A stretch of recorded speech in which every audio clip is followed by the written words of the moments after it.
Chicago, 2011. A cop is murdered. Police and prosecutors swear they have the trigger man. He swears he didn't do it. How far will each side go to prove they're right? Like it's just one bombshell after another, where you're like, what? The story of a PlayStation, a brain-eating amoeba, and the relentless pursuit of justice. Off Duty, out now. Listen wherever you get your podcasts. Hi, this is Hannah Berner from Giggly Squad. Have you ever put on a bra that makes you feel like a goddess? Prepare to be obsessed with the Dream Angels Wicked Bra from Victoria's Secret, the iconic brand behind the world's most comfortable bras. And I only wear the most comfortable bras. The bestseller features an innovative sling for perfect lift without padding, and the fit is chef's kiss. Awaken your inner goddess with new colors and super femme lace embroidery.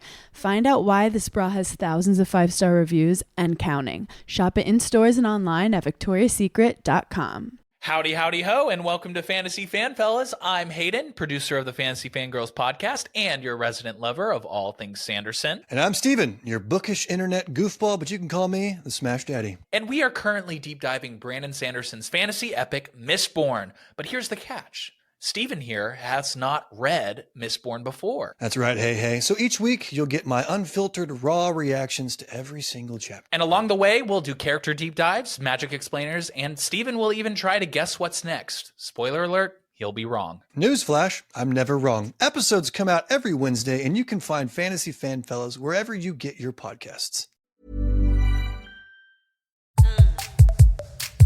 Hello, everyone, and welcome back to the Psych Legal Pop Podcast. This is a podcast where we talk about popular culture through the lens of an attorney and a therapist. I'm Tess Brigham. I'm the therapist.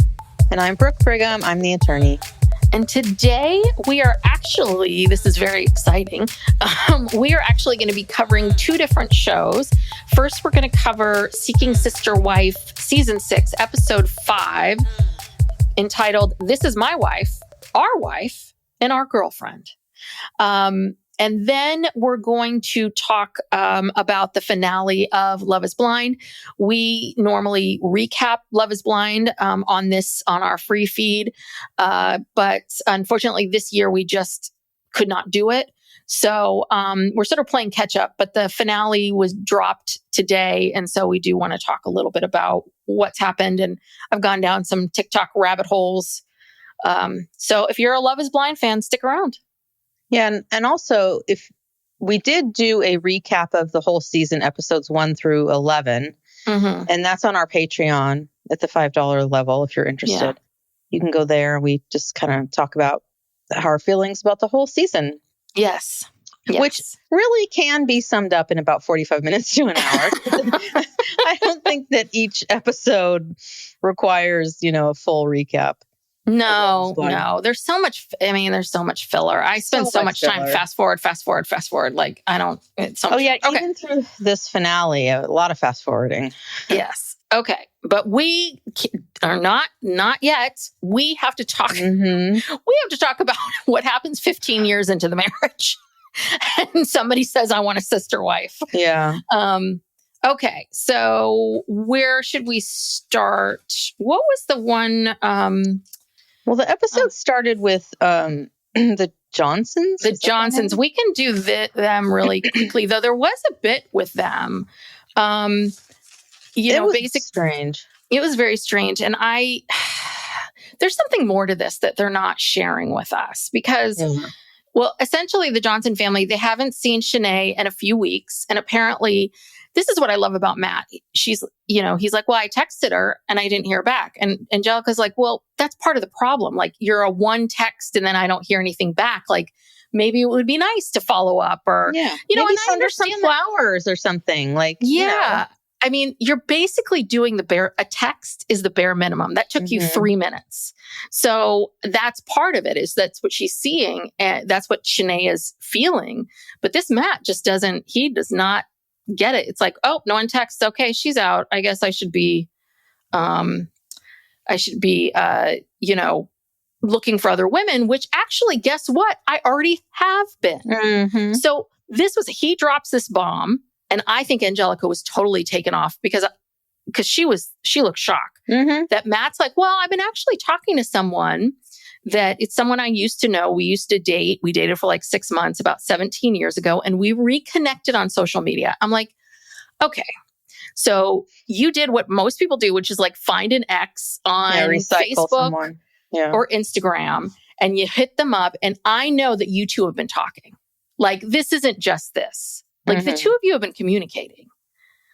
But I don't think Angelica knew that. And no, Angelica says, wait a minute, this is the first time you've ever just gone out on a first date with someone without me knowing about it or without me, so I guess they have a protocol, that she's not just left out in the dark. And he's already started a relationship with this person. She doesn't even know who they are.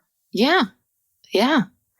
And what the reaction of Angelica to Shanay not being in their lives, I'm like, so Angelica's in love with Shanay, right? Mm-hmm. Is this what's happening here? And she is not sharing it with us, or she is not ready to, maybe Angelica doesn't even know it. I don't know. I don't think Angelica is in love with her in a sexual way. I think Angelica has just been a loner and most of her life. I think this is the closest and best friend she's ever had. More than Matt. Yes. Okay. Yeah. Because Matt's kind of a dud. Matt there's no there. Yeah. If there is, I haven't seen it yet. Yeah. Yeah. So you don't think that it's sexual and at all, that it's not an in love, that you think it's really just, this is like, I can't lose one of my best friends. This is devastating. Her person. I think that she confides in her. She can talk to her. I think more than Matt. I think her relationship with Shanay is better than her relationship with Matt. Yeah, probably. And that's the thing. Angelica's like, I want you to fight for Shanay. It's like, yes, Matt, that's what everyone's been saying. You know what women want? Women want you to like step up and fight for them and say, I want you. You're what I want. And not like creepy stalkerish, but, woo her. God damn it. Woo a little bit. Dear God, these men.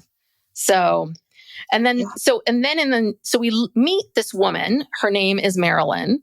And so this is very strange. Was this her home, or this was a shop, or was this her shop, or was this someone else's shop? It was very unclear, like where they were going. But basically, we learned that Marilyn, I guess Marilyn's a witch. Marilyn's into a lot of woo-woo stuff. I guess Angelica gets dragged along, but she's like, I never go on first dates with Matt. And so she's really like so annoyed to even be there. Well, it's not their first date though. Well, yeah, not Marilyn and Matt's. No. And those two were flirt. And I don't feel like this is the first time you've seen each other in 17 years. Do you know what I mean? I'm like, well, no, I don't think it is. He didn't say that it was. He said he had been seeing her. He had contacted her. He had been seeing her. He tells Angelica, and then he goes to introduce them. He's been hooking up with her. Mm-hmm. Okay. And she's not just a witch. She's also a goddess. She is. And I have to say that I think that I feel like that Angelica and Matt were really rude about this stuff. Like, you don't know anything about this.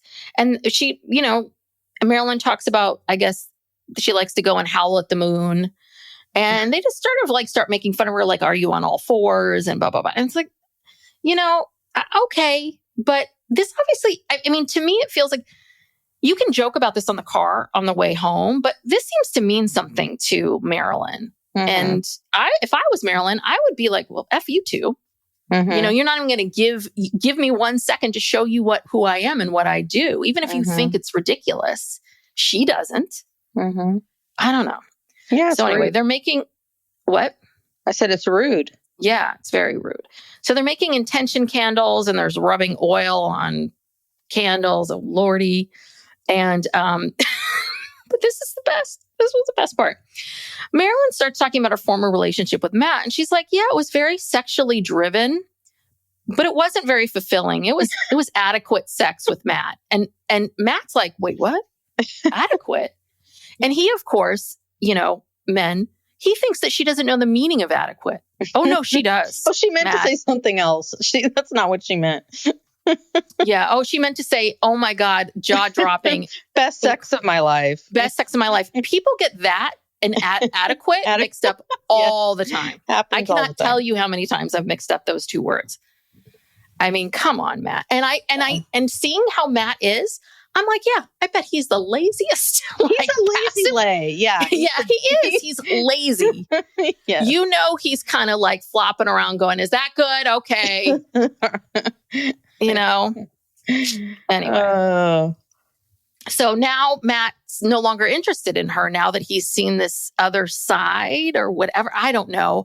I think that Angelica stepped in and was like, no, you're not doing this. No. Like, this isn't happening. We're focusing on Shanay. She's like, you need to get Shanay back.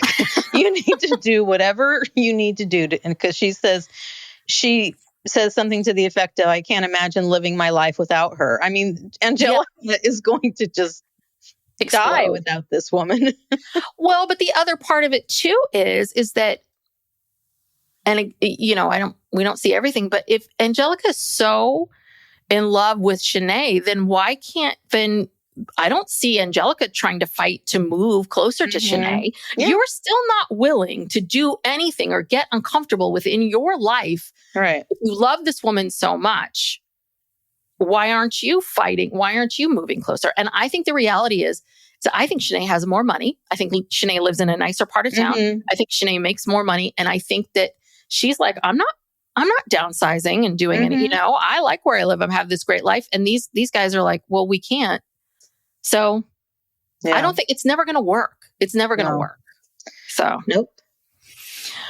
All right. So we've got the Peralta family, which is so bizarre. I mean, we start again right where we left off with Dani and Yessel talking to Jackie about, you know, the first thing she says is like, wants to talk about the sex life. And so Dani says she's unsure if she's comfortable with sex at this point. So it's a little bit like, I think that, you know, Jackie's trying to figure out what the deal is. And I think that Dani's like, whoa, nothing like that's going to happen anytime soon.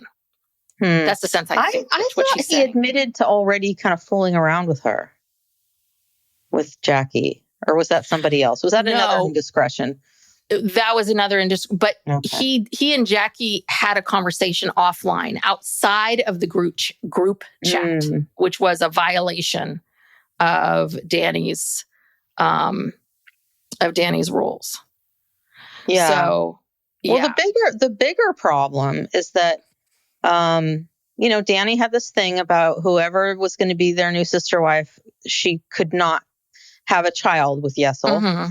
And then Jackie comes along and says she wants to have more children. She has one child, right? Yeah, 9. And instead of Dani standing up for herself and saying, well, that's a deal breaker, she's like, you know, wusses out. And she's kind of like, oh, well, I don't know. We're going to have to talk about this. And it's like, well, what is there to talk about? Yeah. You said that was like a red line for you. Yeah. Unless Jackie said something like, well, yeah, I'd like to have more kids, but I don't know for sure. But yeah, no, you're right. But right. she's like, not, why isn't she? I don't know for sure still means it's a possibility. And I always feel like Dani looks like she's scared of Yessel. Yes. She's scared. I think she's scared to go against him. I think she's scared to stand up and say, look, I already told you this is a deal breaker. Because she knows he's just going to try to wear her down, wear her out till she. Yeah, no, he's awful. His whole energy and everything about him is terrible. Well, and this is what I said last week about Jackie texting him outside of the group chat or however that worked out. I said, this is what he does. These small things, like let's push a little bit. And then it's that by the time Dani realizes that she's agreed to all this stuff, it's too late. And so poor Dani is she now has thought through, okay, this time around, these are going to be the rules or these are my boundaries. And she's already falling, like she can't hold on at all. And I think you're absolutely right. I feel like she can't stand up to him. Sorry. Mm-hmm. And Yessel, of course, is like, because Dani's going back and forth going, I don't know if this is right, blah, blah, blah. And Yessel's like, then why are we doing this? And I'm like, okay, so yeah, then why are you doing this? Yeah. She seems so uncomfortable, Yessel. Why are you doing this? Yeah, you're driving this, Yessel. What do you mean, why are we doing this? Because you're basically insisting upon it and making it a condition of your marriage. Because I feel like if that's why that phrase, I was like, I don't think that's what, I don't know. I was like, no, Yessel, you want this. Are you just saying this so that you don't seem like such a bad guy or what? But he's a total gaslighter. I mean, that's just like, well, why are we doing this? I'm like, then tell your wife to stop, And then there's another scene with them. I thought they were going back to the same bar they were at the first time, but I guess not. This is called The Lady. And so Yessel is leaving again for one of these trips. We still have zero idea what he's doing. So they always like to have a gathering before Yessel leaves on one of his many trips. And so Leah's there, who's his ex. And, basically they said, his I guess brother there's been some time in between. So Dani and Yessel have been spending time with Jackie a little bit. But Jackie's really there to meet everyone and mainly for, Leah to vet her. And obviously Leah wants to know who this woman is before they introduce her to her son, Brady, which makes complete sense. But I don't think we got any farther than that. We just got to the beginning of the conversation. So, yeah, I guess to be continued. Yeah, there's not. I mean, that's the other thing I wonder too, is I wonder if they're holding on to Jackie just to have someone some content, someone to film with. Because I wonder if Dani's like, abort. And the producers are like, no. We've got 4 more episodes. Yessel's leaving. So she has to have someone to. Oh, that's true. So she's going to have to meet with Jackie, I guess. Yeah. They're the most boring. Yeah. I don't know how they got cast or why they're even here. But. Okay. So we have the Davises or the Merrifields, our old standby, the old faithful. So which one? You want to do Davis? Let's start with the Davises. All right. So it's date night with the Davis family. Nick is taking all the ladies out to dinner. And of course, Nick is the last one to come out of the house because he takes the longest to get ready. Yes. And he likes to make an entrance, Yes, he does. Come out. And Nick doesn't drive. I didn't know that. But he likes to sit in the back and be presidential. Well, I have a feeling that maybe that Nick not driving has to do with maybe he got a DUI or lost his license or something. I mean, come on. When these women are at work, he's not going to stay home all day and not be able to drive or go anywhere. Yeah, I guess that's true, unless they're in walking distance of things. But yeah, I did think it was odd. I was like, do you just not have a license or are you just choosing not to drive?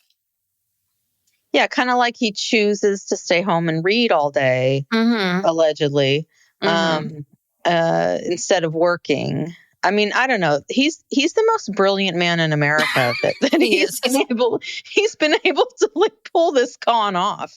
I mean, seriously. Yeah, he's a genius. He really is. He is. Yes. He knows what he's doing.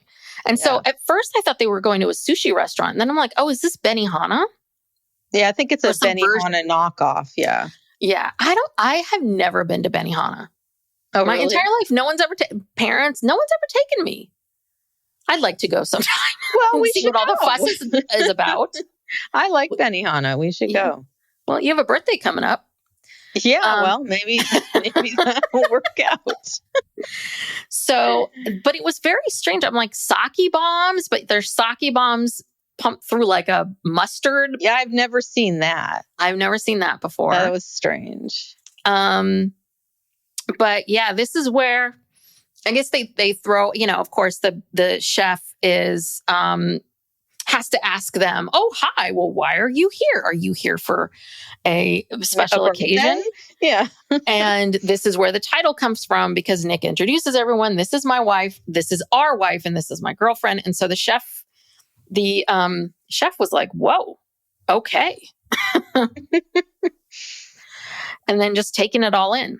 But Nick says that during one of his reading sessions, because he was reading earlier that day, and he was reading about entropy, which I don't know if you pronounced correctly. What is the difference? I thought it was entropy. Are those two different things? Entropy and entropy. Because one of them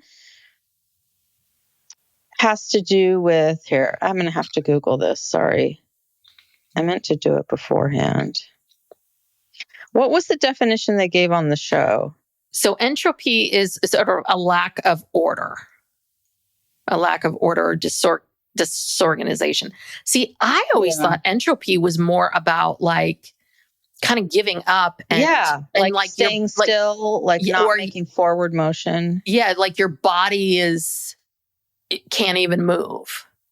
Yeah, because it says entropy, lack of order or predictability, gradual decline into disorder. So the gradual decline, I can see, like if it's a thermodynamic quantity representing the unavailability of a system's thermal energy for conversion into mechanical work. So, I don't know. So what was his point? His point was that he feels like the family, they have low entropy because they're in this highly ordered situation. I don't quite understand where he was going with this. So like they're always moving forward. They're not going to go into decline because they have this system. Well, it could be that. I thought he meant more of there's order to this. There's order to this relationship, that why we are successful with this. And maybe this is Nick looking at maybe he's watching these other couples going, listen, I know how to do this. I'm a success. I'm a success story. So what he's saying is that in order to, just like Joe Dogger, in order to make the multiple wives work is you've got to have somebody who's keeping order. And basically he was sort of saying that, like, this is the thing. Because I think that this was his way of kind of prepping a little bit to Teresa. Of, Teresa, we have a process. We have a process. We have a way of doing things. And there is a certain amount of order. And you coming in and trying to break that up isn't going to work. But she's been there, she says, for 6 months. Okay. First of all, if you hadn't established, that she was going to come into your family, why did you let her move in? Number one. And also, how long was Danielle there before they were trying to get her to, be part of their family and then marry that other girl? I mean, Danielle was not there for very long. No. You know what I mean? It was kind of like they introduced her, this is our new girlfriend or whatever. And I feel like within the span of a season or less than a season, they had that commitment ceremony. And then the next season, is when they wanted her to marry that Scorpio girl. Yeah. Yes. Miss Scorpio. So I don't know. I feel like they're being a little bit tough on Teresa. And I don't know if it's just for the show, for a storyline, or if they have real serious doubts about her. You know what I think it is? I think that, because April said this, she said, it's only been 6 months. We learned a big lesson with Danielle. I'm worried about Teresa moving too fast. And I think that some of it is the show and having a storyline for the show and keeping that consistent. But I also think this is April's way of saying, listen, Teresa, I know the two of you have been friends, but this is a different story. Just because you were Nick's friend and you had this relationship outside of our relationship here doesn't mean you get to saunter in here. Right. I'm number one. Like, I'm wife one. I kind of feel like she was pissing right over and being a little bit like, no, you're trying to do this too fast. And listen, I agree with them. Yeah. I agree with them. 6 months. And this desire or pressure to change her last name to be a Davis. And I'm like, are you on the run? Are you?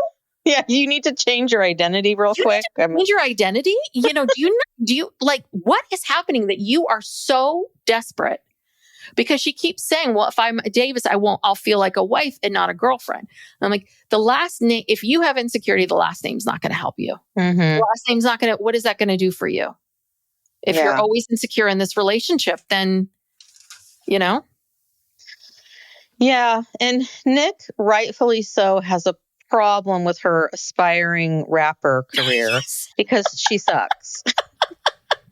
Well, it did go on. I mean, first, when she first started, I was like, oh, okay, this is pretty good. She can keep, you know, it's not terrible. Oh, yes, it was. I mean, I felt like she, you know, she could, I don't know. Tess, stop trying to defend it. It was terrible. It's better than I could do. I guess I would say okay, that. Well, I mean. But it went terrible. On and on and on. Like the song went. I was like, that. No one's going to buy that. Yeah, it wasn't good. No. Yeah, but did you clock? So this is the end of the night. This next scene is the end of the night. And she goes in. Nick, of course, is reading. And by the fake fire, like with the Yule log TV fire. Yes. I'm like, oh, they have a fireplace. Oh, wait, it's a big screen TV. I got it. But I love that. He's like, oh, this is my romantic night. And yeah, and this is where Teresa just lays it all out. Like, what does she say?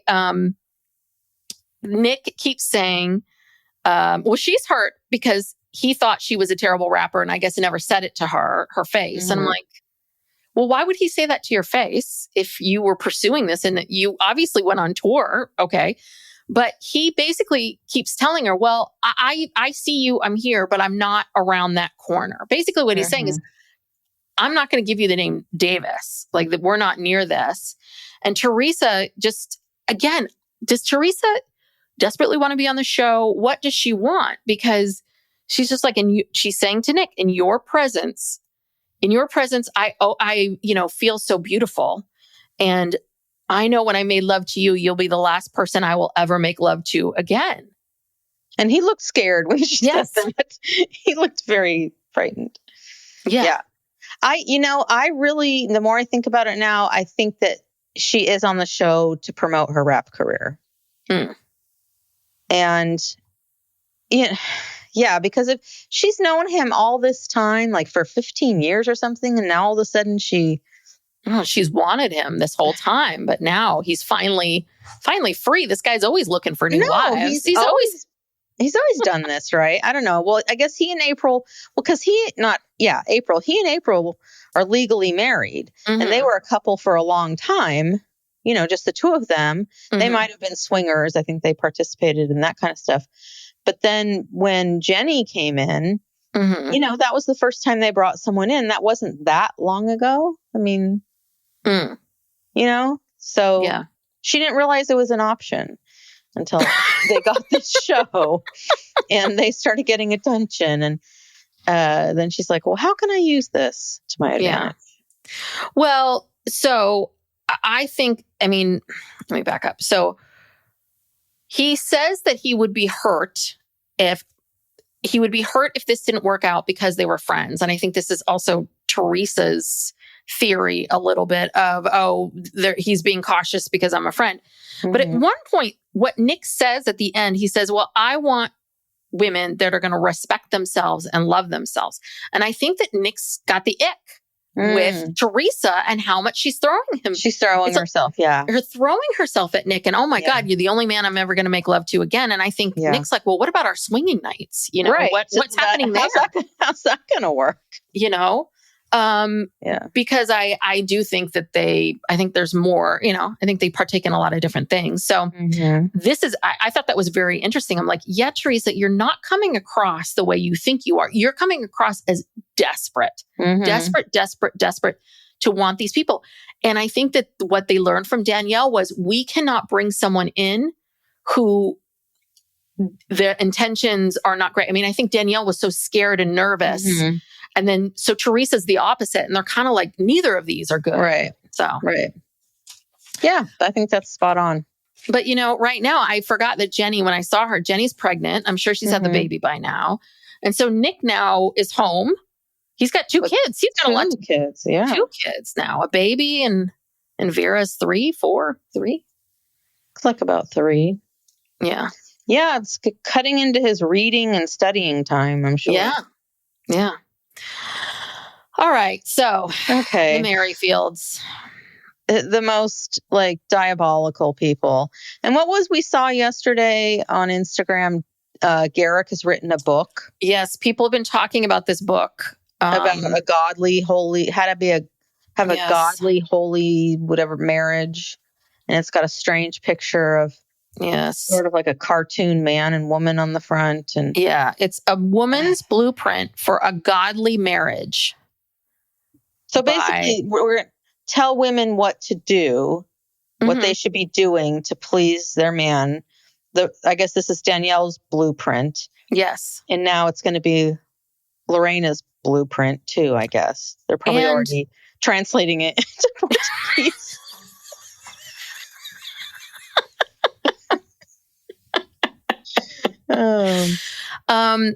Yeah. And I think Garrick wants this to be the blueprint for all of us, of all women, to be more godly. This is such a man's world. There were some moments at the end of this. I'm like, dear God, this is a man's world. What has happened here? I don't know how he's gotten away with all of this. I don't know either.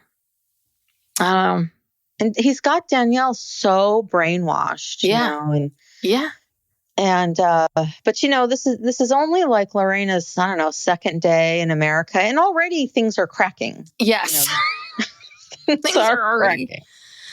Yeah. And, and the other thing is that you would think Garrick would be so smooth and cool and all of but he's got no game at all. No. So I'm constantly amazed at how many women have been okay, just jumping right on it.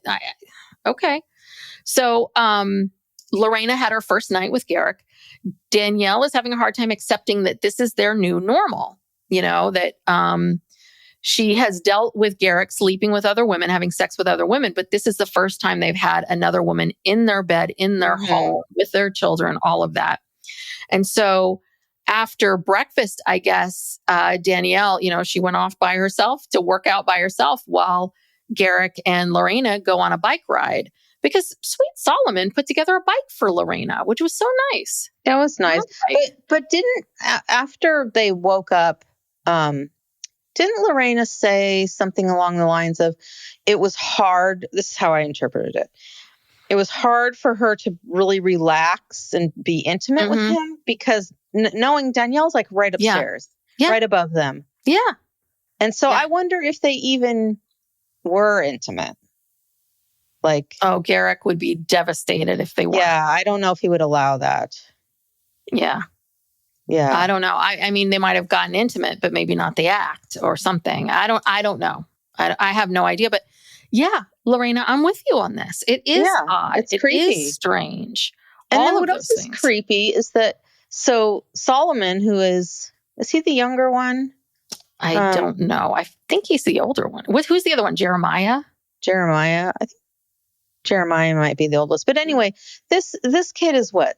17? 16, I thought. 16, 17, 16, yeah. Okay. He's closer to Lorena's age. Yes. And, and she's very physically affectionate with the sons. She's always hugging them. And they look very, as they should, awkward. This is awkward. Our dad has brought this woman here to be his quote unquote wife. And, they're sleeping in the same room. And I hear my mom quietly crying. I hear bedroom sounds over here. And then I hear my mom silently crying with her glass of wine.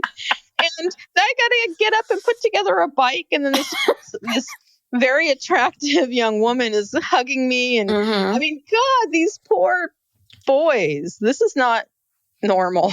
No. You know what would be crazy? I don't know. I think those boys are, the minute they can go off to college, they're going to run. But it'd be funny if one of them stayed and then one of them starts an affair with Lorena. Oh, gosh. Ooh, this would be good. Yeah. Psych Legal Pop. We'll be right back after these messages. This message comes from Jackson. Taxes aren't something you can only think about once a year. With investments, planning for tax day is year-round. Fortunately, Jackson offers tax-efficient products. Visit jackson.com for more information on how our products can make your tax bill a little bit less painful. Jackson is short for Jackson Financial Incorporated, Jackson National Life Insurance Company, Lansing, Michigan, and Jackson National Life Insurance Company of New York, Purchase, New York. Chicago, 2011. A cop is murdered. Police and prosecutors swear they have the trigger man. He swears he didn't do it. How far will each side go to prove they're right? Like it's just one bombshell after another, where you're like, what? The story of a PlayStation, a brain-eating amoeba, and the relentless pursuit of justice. Off Duty, out now. Listen wherever you get your podcasts. There's a all right. chance. So they go on this bike ride together. We then see them at the park. They're having just a lovely romantic picnic together with their lattes and their to-go cups. And the translator app. Yes, the translator app. And so they're having a lovely time. Okay. So then they have this family meeting. And this is where things start to get off the rails. And I think Lorena's like, ugh. So they have this meeting where, Lorena basically says, listen, back at home, I had a roommate. We lived together. I worked till 5 o'clock. 5 o'clock came around. I went home and then I went in restaurants and nightlife and friends and blah, blah, blah, blah, blah. I mean, she was living like a typical 20-something is living. And she's like, this is a real adjustment. So they sit down and have this family meeting. And the first topic they have to talk about is like, how often are they going to switch back and forth with Garrick? Because a lot of this has to do with the sheets, which again, okay. So they don't want to be changing sheets every other day. Yeah. So now they're sort of trying to figure this out. And what happens is that Garrick and Danielle start to have this conversation in English. And every few seconds you can hear Lorena trying, bing, bing, bing, bing, bing, like trying to get on the translator app, trying to interrupt them. And every single time she it's like she wasn't even there. She keeps trying to okay, wait, because she can't speak to them. Yeah, they're cutting her out. They're ignoring her and they're talking about this and making a decision themselves without her. Mm-hmm. And isn't that sort of like, I don't want to say it's a microaggression or anything, but isn't it sort of like, isn't that considered like if you have two people that are speaking a different language in front of you and I don't know. Right. It's definitely a micro, if not a macro aggression. I mean, it's just, it's very disconcerting. It's basically like, we don't need to hear from you. Yes. We're going to figure this out ourselves. And because that's their dynamic. And they've never had to take anyone else's opinion into consideration because they've only ever been with these women like on vacation. Yeah. Yeah. This is all new. It's all about, well, what are we going to order for dinner? Like there's nothing controversial happening. And now this is a big issue. They're cutting her out. And the language thing. Yes. It's just, it's so awful. They're not even trying to speak Portuguese. They're basically saying, they're just talking real slow, like sheets, washing sheets, sleeping, sister room. Like they're just saying words in a condescending way. And that's how they're going to communicate with her. Well, did you clock what Garrick says as he was sort of in the interview and he was like, well, it's going to take us some time to work out the language part. It's going to take some time. It's going to be awkward until Lorena learns English. Yes, I clocked that. I was like, oh, that's interesting. So it's all on her. You need to learn the language. We're not even going to come up with some phrases. Not even some phrases, not even the Portuguese word for sheets. Like we're not even going to bother with that. And then we're going to speak over you.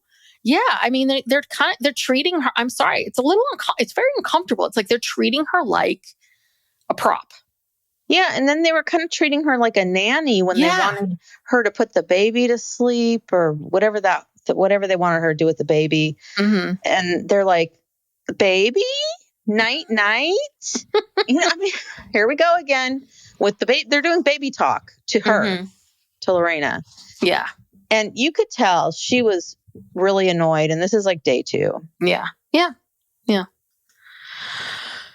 Garrick he is like a lukewarm cup of broth of soup or something. Like he's just so if that. That's generous. So boring and so blah. I'm like, dear God, how did you come up with this stuff? Because he doesn't seem very self-assured. He has a lot of crazy ideas, but he's like, oh, should I go do that? Okay, I'm going to go get Lorena now. Okay. He's like this. Mm-hmm. But yeah, and then the other one was the whole reason why can't they have 2 separate bedrooms and Garrick go back and forth? It's because Garrick's the king of the castle. Yeah, he should be comfortable. He needs to be comfortable, and he has convinced Danielle that his comfort is more important than her comfort. Mm-hmm. So I don't know what that man is saying or doing. I have no idea, but he has convinced her. I don't know.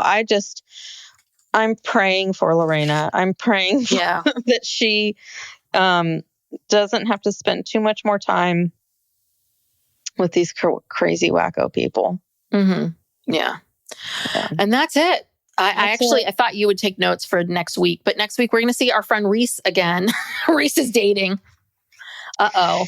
Yeah, but it didn't go well. No. Well, no, he's on a date with this woman, and he's who's a lesbian, and she's interested in Billy. Yeah, but the other thing too is you're on a date, you're trying to make a good first impression, and he basically admits, yeah, my wife thinks I'm kind of boring and vanilla in bed. I'm like, that is not a selling point, Reese. No woman is going to be like, ooh, let me sign me up for that. Wait to try that. Yeah, real boring. Okay. You and Matt. Adequate. God. That tells you a lot right there. Yeah. Okay. And then there's, more Merrifield drama and all the rest of it. So anywho, so that's that. So let's change courses. Okay. And let's talk about Love is Blind. So when we did our recap, we made some predictions. Mm-hmm. You had predicted that nobody would get married. And I won. I predicted that Anton and Allie would get married, but not the other 2 couples. So yes, you did win.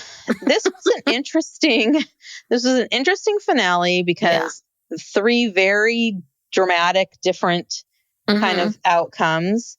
It was actually pretty entertaining. Yeah. So first they had Anton and Allie. Yeah.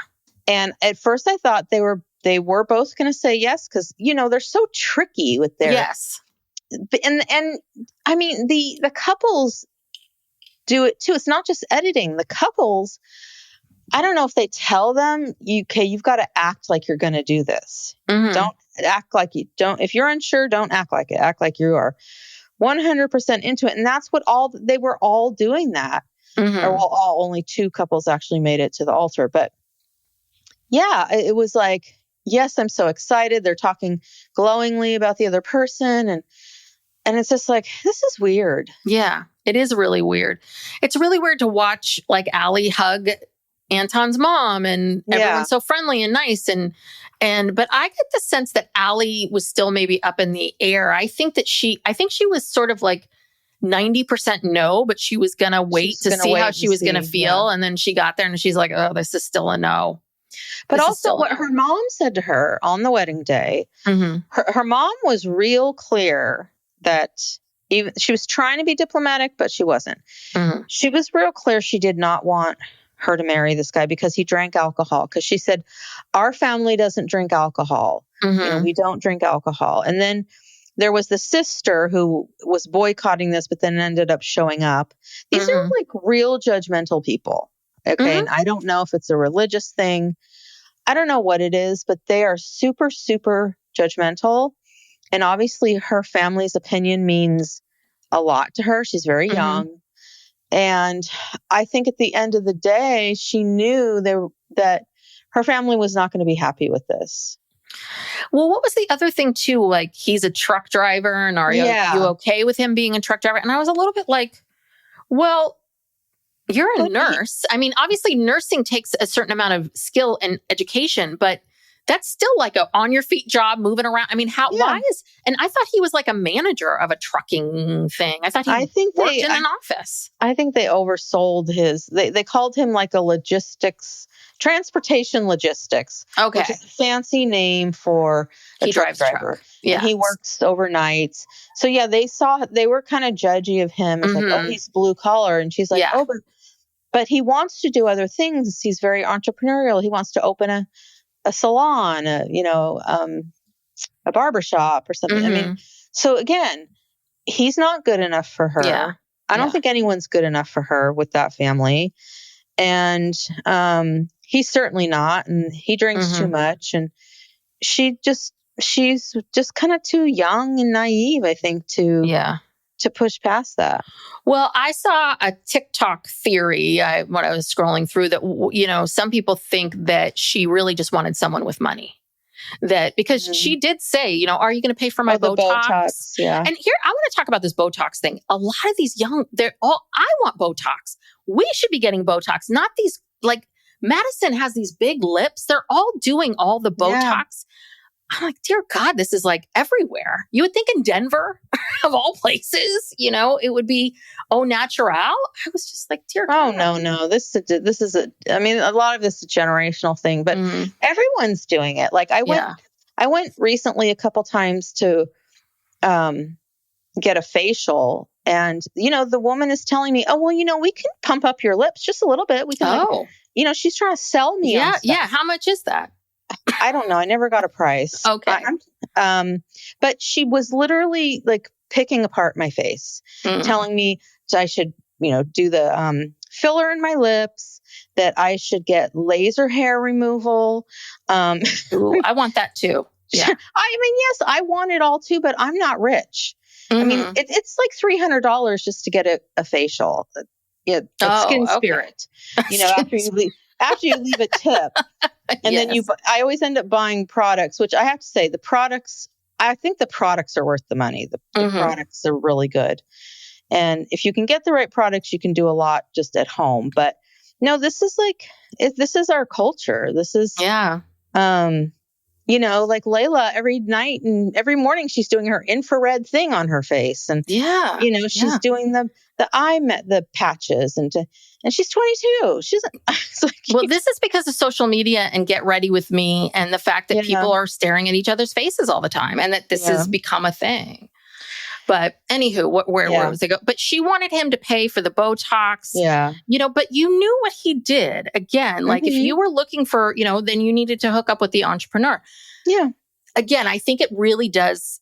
I think they get swept up in the moment. I think it feels fun and exciting and they're proposing. And then it's like, oh crap, we're really in this. And I think she did love him, but she just was like, it wasn't enough. I need a better lifestyle than this. Yeah. And I think I don't want my family nagging me because he drinks too much, Yes. And I think they had a good time together. I think she had fun. And I think but she's like, I'm done. Yeah. All right. So those are two. So when she said no, I'm like, oh, I'm winning this. I'm winning this contest because I knew these other ones. I was like, there is just no way. Then again, the next one, Edmund and Calabria, she was putting on quite an act. Yeah, she was. She was. She's quite the actress. Yeah. Now this was very touching because Edmund, I just want to scoop him up and just protect him. His mom didn't come. She was, busy. So who was the woman that came then? That was his 5th grade teacher. No. The other woman, the first woman who came to see him. Oh, that's Calabria's mom. Oh, okay. Got it. Because I saw mom and I'm like, I thought it was his mom, but then he's talking about, his mom. Okay, got it. I'm with you now. And then he said his dad was coming or his dad was there, but I never saw a chyron that said Edmund's dad. And I was maybe dad didn't want to be on camera. They probably didn't want to be on camera because I was looking for him. So, Edmund has this 5th grade teacher. Now I can't remember her name. Miss, God, I had it. Hold on, keep going. I know I saw it. So she became his guardian at one point because, he was in the foster care system. And she became his guardian. She would buy him food, after school because she knew he wasn't eating. She kind of understood him, just hard to explain. They just kind of found each other. And she said, you also made me a better teacher because he wasn't, he was obviously very smart and wanted to be in school, but he had a hard time, I think, standing still. And she would let him kind of move around the room. And if he needed to get up and move around, she would let him. And she said, I realized that I could teach you just as well if you're moving around, then you don't have to be sitting down in front of me. And so they had this long heart to heart. Yeah. Where, they just, she's like his surrogate mother, basically. And she walked him down the aisle. She walked him down the aisle and she said, I will always be here. And she talked about how proud she was of him and how everybody liked him and he should feel good about himself. And, because I also read this somewhere else. So he graduated from college. He went to school on a football scholarship, to like a Division I school. And graduated and, now he's a realtor. So, it's like, he's really quite a person, quite a special person. Yeah. And I loved his whole story. And no, it's a beautiful story with the teacher and, how much that's the thing about why do some people make it and some people don't? And it's like, sometimes it's just one person, one adult who is steady and that believes in you. Right. And it sounds like, in you. And I think that this woman, I'm sorry, I'm just trying to find her name. She invested in him and was like, okay, this is, and it sounds like obviously they've kept in touch. They've they're very close. And, so yeah, it's a really beautiful story. And that's the other thing too, is I'm glad she said no. I'm so glad I knew he was going to say yes. I'm so glad she said no because it was like, I don't think she's nice enough for you. No. Like Edmund needs someone a lot more gentle. Like the teacher. Yes, like the teacher. Yes. He needs a younger version of her. Because the thing is, Calabria, it's like she basically is a social worker in and out of work. You know what I mean? I think she goes through life social working people. Yeah. The way that she spoke to him and the way that she was always lecturing him and calling him out. It's like, stop. Yeah. Like, you sound so cold and bitchy. Like, but she would mix it with these compliments, but the undertone of it was, I just felt really bitchy. And he didn't need that.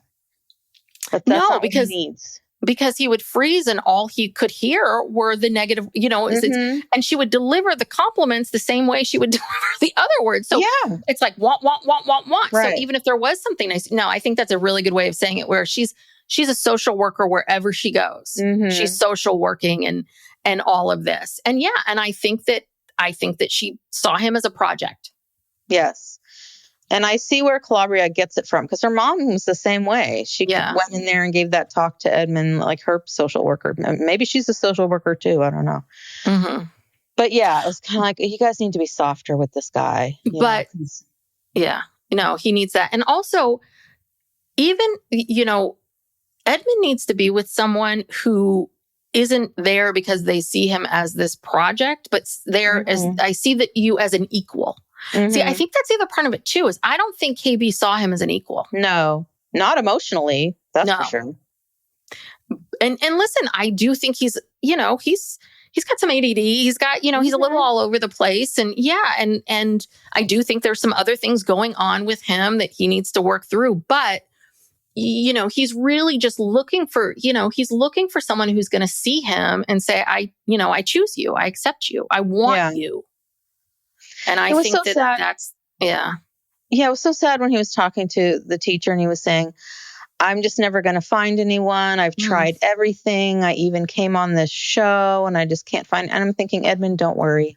Yeah, women. You're going to have a lot of women interested in you now that you've shown us, who you are and the real you. There are women out there who will see that and think, and be able to give you the right combination of, whatever it is you need. Yeah, you're still young. I mean, how old is he? Yeah, Early 30s? Is he even 30? He might be 29, 28. I don't know. Yeah. So, I mean, I just feel like but this is good. I mean, I think she knew she was the one that was going to have to say no because he wasn't going to. So, yeah. And she claimed that she didn't really know until she got to the altar, that she was basically a no, but she went to the altar because she just thought, well, maybe when I get there, I'll have some sort of epiphany, and it didn't happen. So I think that's what the producers tell them. I think the producers, they might ask and they're like, yeah, I'm pretty much a no. I'm a no. But I think they say, well, you know what? People do change their mind when they get up to the altar. So why don't you get up there and then decide? Yeah. I think that's how they get them. Yeah. All right. So then there wasn't a third wedding. No. It was, and I've seen a lot online about Sparkle Meghan. Again, this is all alleged. This is all just TikTok videos that I flipped through. But yeah. So there was no wedding. Yeah, there's no wedding. And I think she did the right thing, because you could see earlier in the episode, when the episode first started, they showed her like chatting with a bunch of her girlfriends. The quote unquote bachelorette. The bachelorette party. And, I could tell right then the way that these are her friends, and the way they were like dressed and the way that they were talking. I was like, oh, no. Her life outside of Jordan is completely incompatible with Jordan's life. And she thankfully came to that realization, realized that she wasn't willing to give up her lifestyle. Yeah. Because Jordan's life is so rigid in what he has to do, to work and to, take care of his son and whatever. And it was interesting. She said she started questioning if she was really compatible with being a mother at all. Well, have you seen the news about her? No. Is she pregnant? She has a baby. No. Yes. So this is spoiler alert, everybody. So what happened? Too late for a spoiler alert. Sorry. So, I saw this so there was a rumor going around, Ricky, Story time with Ricky. She said that she heard this rumor about one of the castmates, one of the people that made it to the altar, that they now are pregnant with, they're pregnant or had a baby with another man, and it wasn't the man that they were supposed to marry. And so at first it was like, oh, who is that? What's going on? What's happening? And then I saw a picture of her with this guy. And apparently this all kind of happened very quickly, because she apparently started dating this guy, met this guy very soon after the Jordan. So there's like allegedly some rumors of, was she already quote unquote talking to this guy? Was he in her life at that same time? And if there was another guy in her life and she was always kind of like, well, let me see what this is like. Let me see what this is. Then the whole thing with the son, because the thing that I think Jordan made it very clear right away, I have a son. He's got type 1 diabetes. This is my life. This is my priorities. And the fact that she did not, she's too smart to not have thought about that impact of like saying yes to him, knowing he has a kid. If you've got someone else on the line here, or if you're not quite all in. And because I get the sense that he was willing to stay all in. I don't know. But I heard this other rumor about her. I saw one person who said that they don't believe that she's really as wealthy as she claims to be. That, yes, she worked in oil and gas for a while, but that the last couple of years she's been working on her own business. And they said it's like a MLM startup life coaching business. Oh my God. Just what we need. And that she went on this show to drum up interest in this, but that, that it's a lot of smoke and mirrors with the money, that she doesn't have as much as she claims she does. That, and one person was saying, again, the whole coaching world, this is a big part of the coaching world, which is, project this idea of that you're wealthy so that people, all that MLM stuff, right? Like buy the Mercedes and drive it around, and then you will manifest it. So they claim that that's what was going on with Meghan. I don't know. I mean, again, the woman drove a Range Rover. I mean, she seemed to have means, but a lot of people were like, listen, those outfits she was wearing were from Shein. Mm-hmm. So yeah, they weren't that great. So it was a little bit like, okay, you have a range, like, whose Range Rover? She could very much, could all be lease a Range Rover I mean, a lot of people drive cars that are like more than their rent. I can believe that because she's not old enough to have made enough money to live lavishly for the rest of her life. Working in oil and gas, what does that even mean? The people making money in oil and gas are the people who own the oil and gas companies. So did you start the oil and gas company? Is this your family's oil and gas drilling company? For oil and selling it? Like, no, you were probably working in like the corporate office of some. And she got some kind of buyout. According to Jordan was saying this, that we'd have different lifestyles and she could, never have to work again and blah, blah, blah, blah, blah. And I'm like, I don't know. I don't think I don't believe this at all. I really, and I think that it was for someone who, if you are a burgeoning, a fledgling life coach, you should know better than to accept a proposal from someone who has a kid, unless you are absolutely dead serious about this. But she did come to that conclusion. I mean, I think she wanted to be someone different than she was, because she mentioned to him about, I thought there was this opposites attract thing, and she didn't want to go with Mike, who was the kind of guy that she would usually go with. And I give her credit for honesty and coming to the realization and not going to the altar and all that kind of stuff. I mean, I don't know. I was trying to cut her some slack, but I just think she doesn't know what she wants. Well, now she's got a baby. Maybe she's going to be with this guy. So she obviously wanted a family. She wanted kids and all of these things. Yeah. And I think she felt a lot of pressure. I think she also, because she's 35, 36, I think she felt a bit of pressure. Yeah. So maybe part of her also was like, wait, if I can't have my own children, maybe I could be a stepmom. Maybe I could do this. Maybe I could do that. Then I also saw on TikTok that apparently Jordan came out with a book. Already? Called Luca's whatever. It's a kid's book about Luca, and I'm sure it's about type 1 diabetes. So someone else's theory was like, he just came on this show because he wanted to promote this book. I think two things can be true at the same time. Yeah. I think that people can go, oh, this is interesting, I want to do this. And worst case scenario is at least maybe I'll have more followers and maybe it'll be easier for me to launch the whatever. Right. I mean, we live in a world right now that it's tough. It's tough to get people's attention. And sometimes it's like, you kind of have to, you got to be on a reality show. Look at Kim K. Look at a lot of the people that are very wealthy, famous right now are people that started on one of these shows. Yeah. So. That's very true. Yeah. You've got to get eyes on you. You got to get followers or else you got to go find a 9-to-5 job. Yeah. Yeah. If you want to do anything entrepreneurial. Yes. It's really, or you have to have tons of deep pockets to spend all this money on marketing and all this other kind of stuff. And even that is not a guarantee. So I don't blame anyone for wanting that. It's just more of, and then what will happen around this time is all the other past contestants will, they all kind of show up everywhere.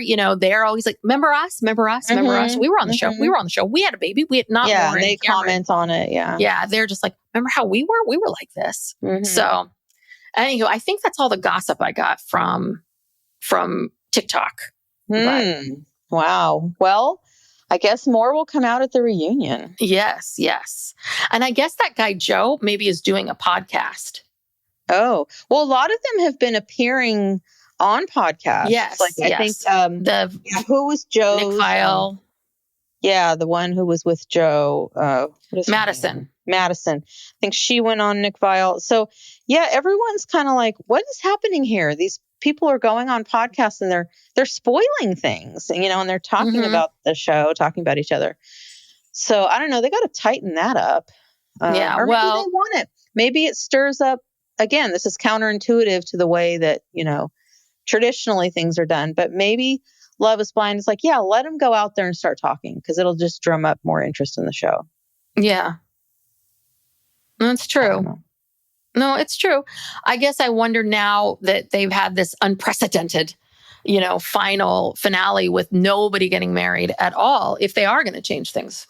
Because this season, last season, I felt like there were a lot of duds. There were a lot of duds in this season. The casting needs help. Mm-hmm. There are more cities. I've got to believe that there are better people in Denver than this. I really do. Well, maybe the better people don't want to have anything to do with the show. I think that's the problem. The type of person who would agree to do this is a special kind of person, Yeah. Yes. Okay. All right. Ooh, well. All right. Well, 2 shows. Yeah, we can talk about the reunion next week. Yes. All right. Thank you so much for tuning in. If you would like to hear more from us, as we mentioned, we have a Patreon. If you want to hear our recap about Love is Blind, we just did it, yes, as Brooke said, for our $5 tier yesterday. So the $5 tier, you get all the shows ad-free, a weekly bonus. And then if you sign up for the $8 tier, you get all those things plus a monthly true crime and an Ask Us Anything. And actually on that tier, you can also get Christine Brown's. We're working on Christine Brown Woolley's book. We've done 7 episodes. And we're still not done with the book. We're still not done. I think this is going to be like 9 or 10 at the end. But if you are interested in that, go check that out. The other thing is that there's other ways to support us. Please follow us on social media. Please give us, if you're a fan of ours and you haven't given us a review, those reviews really, 5-star reviews really help us. Mm-hmm. Tell a friend, spread the word, all that good stuff. Yeah. We're on all the socials. It's Cyclical Pop, YouTube. Yep. Okay. Thanks, everyone. Bye. Bye.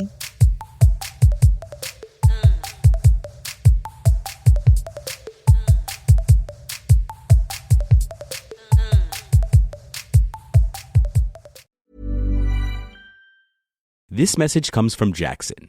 Taxes aren't something you can only think about once a year. With investments, planning for tax day is year-round. Fortunately, Jackson offers tax-efficient products. Visit jackson.com for more information on how our products can make your tax bill a little bit less painful. Jackson is short for Jackson Financial Incorporated, Jackson National Life Insurance Company, Lansing, Michigan, and Jackson National Life Insurance Company of New York, Purchase, New York. Howdy, howdy, ho, and welcome to Fantasy Fan Fellas. I'm Hayden, producer of the Fantasy Fangirls podcast and your resident lover of all things Sanderson. And I'm Steven, your bookish internet goofball, but you can call me the Smash Daddy. And we are currently deep diving Brandon Sanderson's fantasy epic, Mistborn. But here's the catch. Steven here has not read Mistborn before. That's right, hey. So each week, you'll get my unfiltered, raw reactions to every single chapter. And along the way, we'll do character deep dives, magic explainers, and Steven will even try to guess what's next. Spoiler alert, he'll be wrong. Newsflash, I'm never wrong. Episodes come out every Wednesday, and you can find Fantasy Fan Fellas wherever you get your podcasts. Does your day move faster than you can keep up? With new Gatorade Lower Sugar, my family and I can stay at the top of our game. No artificial flavors, sweeteners, or colors. 75% less sugar, and all the electrolytes of regular Gatorade. Now available nationwide.